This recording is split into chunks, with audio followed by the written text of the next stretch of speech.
Chapter 6. On the birth of the Pandavas. Suta said. Thus, Shantanu married Satyavati. 2 sons were born to her, but they passed away in due course. From Vyasadeva's seed, Dhritarashtra was born. Ambika Devi, the mother of Dhritarashtra, closed her eyes upon seeing Vedavyasa. Hence, Dhritarashtra was born blind.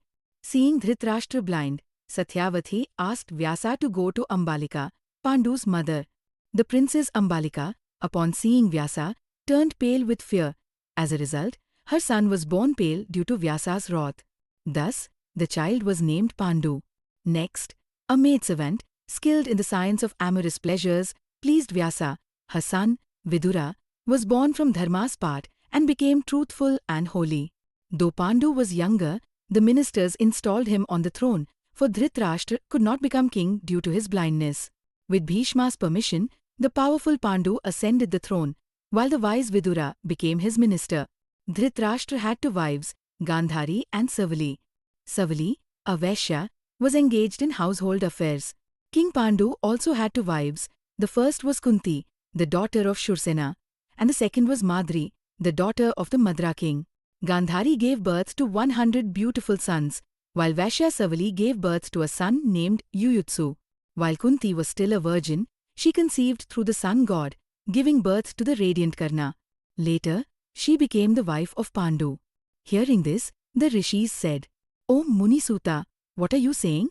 You claim that Kunti first gave birth to a child and was then later married to Pandu. This is truly astonishing. How was Karna born of Kunti while she was still unmarried? And how did Kunti come to be married afterwards? Describe all of this in detail." Suta then said, "O Dvija, while Shursena's daughter Kunti was still a virgin, King Kuntibhoja requested to adopt her as his own daughter. Her father, Shursena, granted her to Kuntibhoja, who lovingly raised the beautifully smiling girl. He assigned her the service of Agni in the Agnihotra rituals. Once, on an occasion, Durvasa Muni, engaged in a 4-month vow, arrived there. Kunti served him with great devotion during that period. The Muni, greatly pleased with her service, granted her a very auspicious mantra, by the virtue of which any deva, when invoked with the mantra, would appear before Kunti and fulfill her desires. When the Muni had departed, Kunti, still in her house, wished to test the accuracy of the mantra. She pondered to herself, "Which deity should I call upon?" At that moment, seeing Surya Deva rising in the sky, Kunti uttered the mantra and invoked him.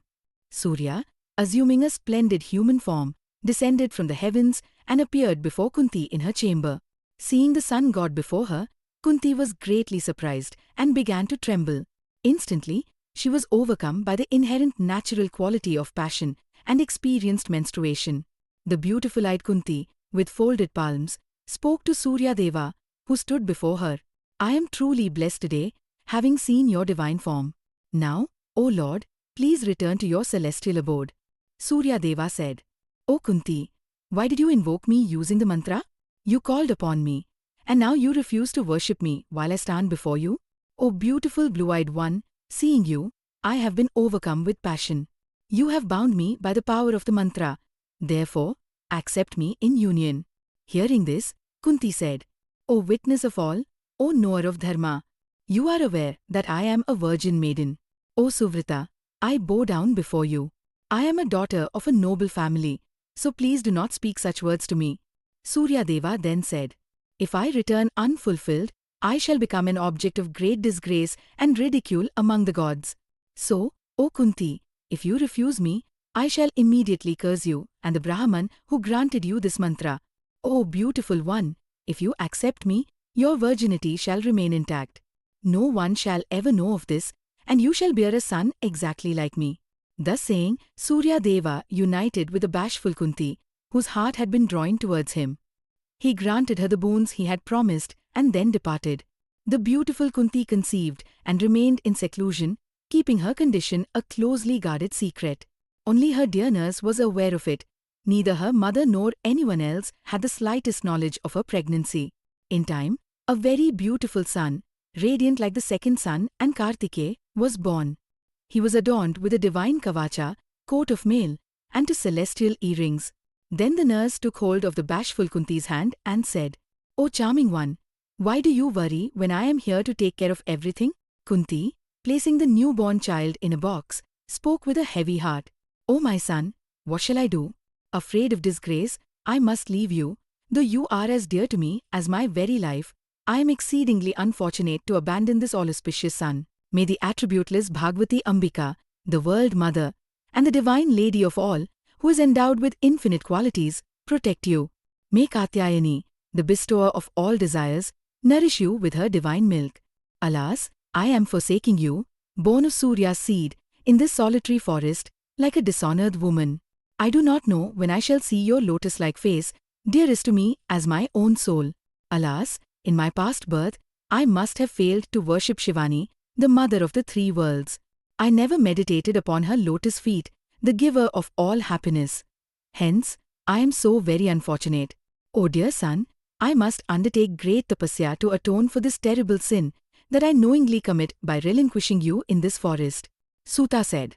Thus, after speaking these sorrowful words to her son within the casket, Kunti handed it over to her nurse, terrified that someone might see her. Then, having bathed, she returned to her father's house, her heart filled with fear.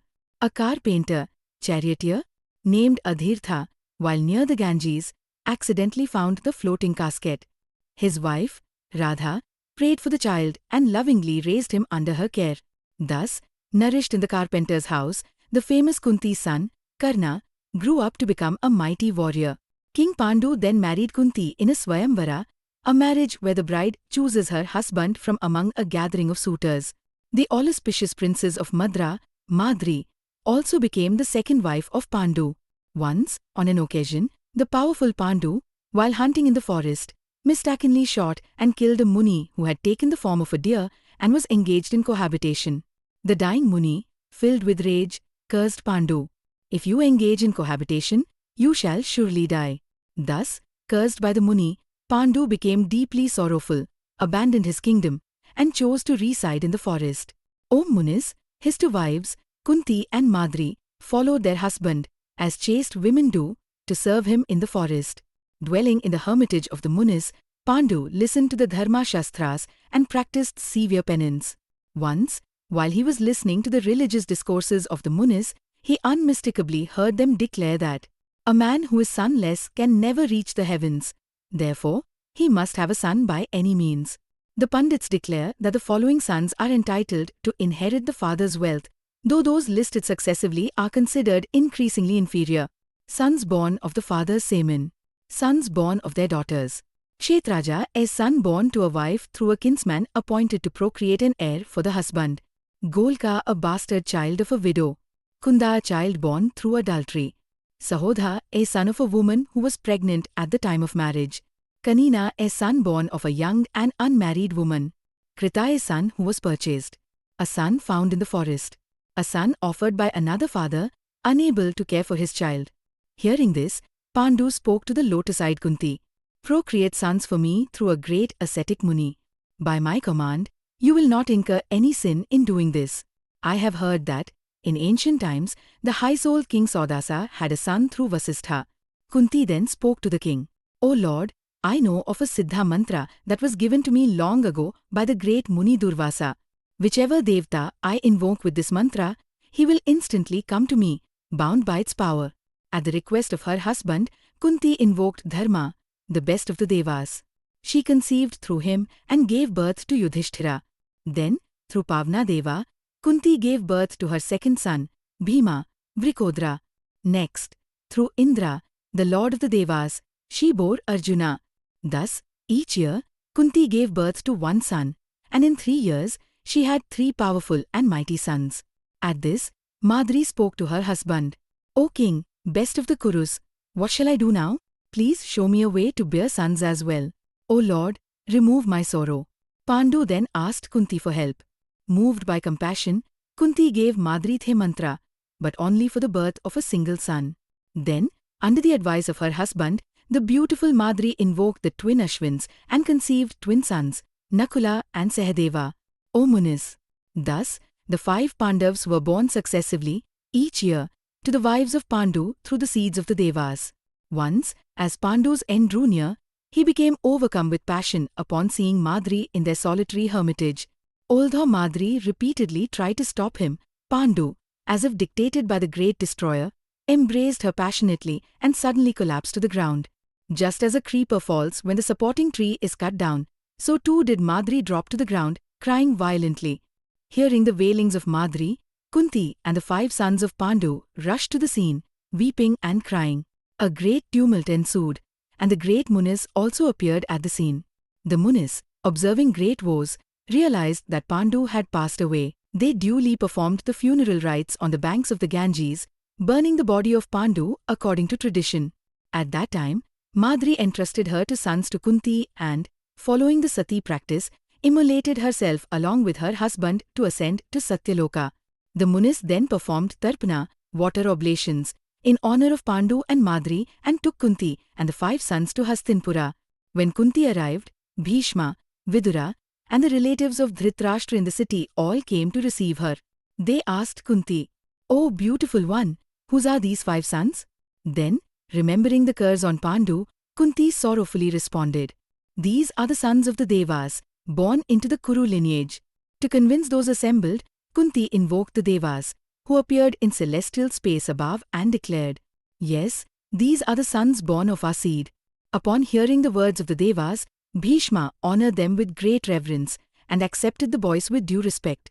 Bhishma then took the 5 sons and Pandu's widow, Kunti, to Hastinapura and gladly nurtured them.